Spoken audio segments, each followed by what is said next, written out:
patek pada tanaman cabai. Setiap musim tanam untuk penanaman cabai selalu mempunyai tantangan masing-masing bagi setiap petani. Pada musim kemarau biasanya terjadi ledakan hama, sedangkan pada musim hujan terjadi ledakan penyakit terutama yang berhubungan dengan jamur. Kondisi lingkungan yang lembab dan basah tentu menjadi kondisi yang nyaman bagi perkembangan patogen. Salah satu momok yang menakutkan bagi petani cabai adalah antraknosa atau patek. Penyakit antraknosa atau patek adalah salah satu penyakit yang disebabkan oleh jamur Coletroticum capsicum yang timbul saat kondisi lingkungan lembab seperti ketika musim hujan. Penyakit ini perlu perhatian khusus karena dampak yang ditimbulkan sangat berbahaya bagi tanaman. Penyakit antraknosa atau patek hampir selalu menyerang pada setiap musim tanam, terutama pada tanaman cabai dan tomat yang sudah besar buahnya, seperti serangan pada buah yang hampir siap dipanen. Jika telat, pengendaliannya akan busuk dan mengering, sehingga ancaman penyakit ini berpotensi menggagalkan panen. Bahkan pada musim hujan dampak serangan yang ditimbulkan bisa mencapai 80-100%.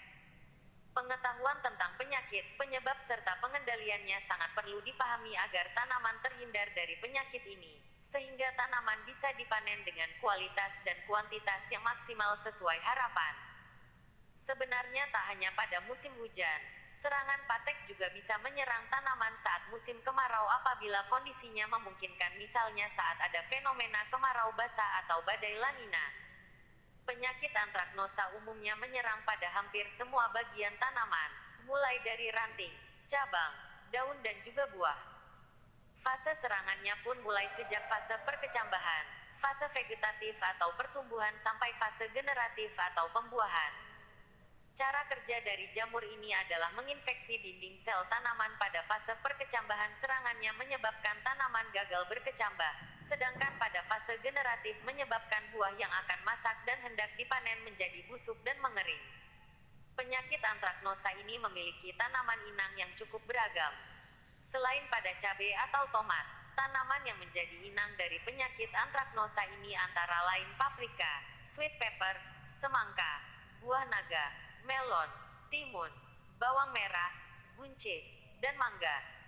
Gejala antraknosa, patek. Gejala serangan antraknosa pada buah yaitu: pada buah ada tanda bercak melingkar, cekung berwarna coklat pada pusatnya serta berwarna coklat muda pada sekeliling lingkarannya. Pada perkembangannya, bercak tersebut akan meluas kemudian menyebabkan buah membusuk, kering dan jatuh. Penyebaran jamur Coletroticum capsicum dibantu oleh air dan angin, sehingga akan menyebar dengan cepat ke bagian buah yang lain yang belum terinfeksi.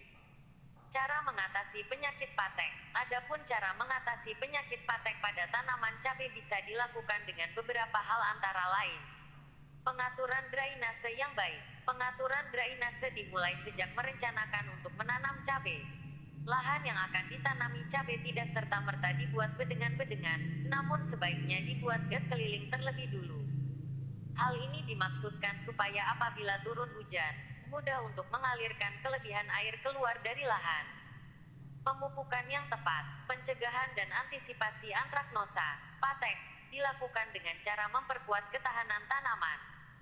Untuk memperkuat ketahanan tanaman perlu dilakukan pemupukan yang tepat dan berimbang. Yang dimaksud dengan pemupukan yang tepat di sini ialah pemupukan sesuai, baik jenis, takaran dan fase pertumbuhan tanaman. Terlalu berlebih memberikan pupuk berkadar N tinggi akan menyebabkan tanaman dan buah cabai rawan terhadap penyakit patek. Tanaman yang kebutuhan nutrisinya terpenuhi secara seimbang yaitu N, P, K, maka tanaman tersebut akan lebih tahan terhadap serangan jamur. Jika perlu, tambahkan pupuk yang mengandung unsur kalsium, K tinggi.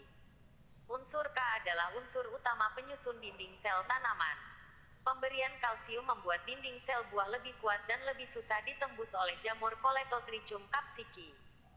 Pemberian kalsium juga dapat dilakukan dengan cara pengocoran dolomit atau kapur pertanian, camge kurung buka CO3, 2. Pembersihan gulma. Walaupun gulma berada di bawah tajuk tanaman dan hanya berada di alur-alur drainase untuk budidaya tanaman cabai dengan mulsa, jangan sepelekan keberadaannya.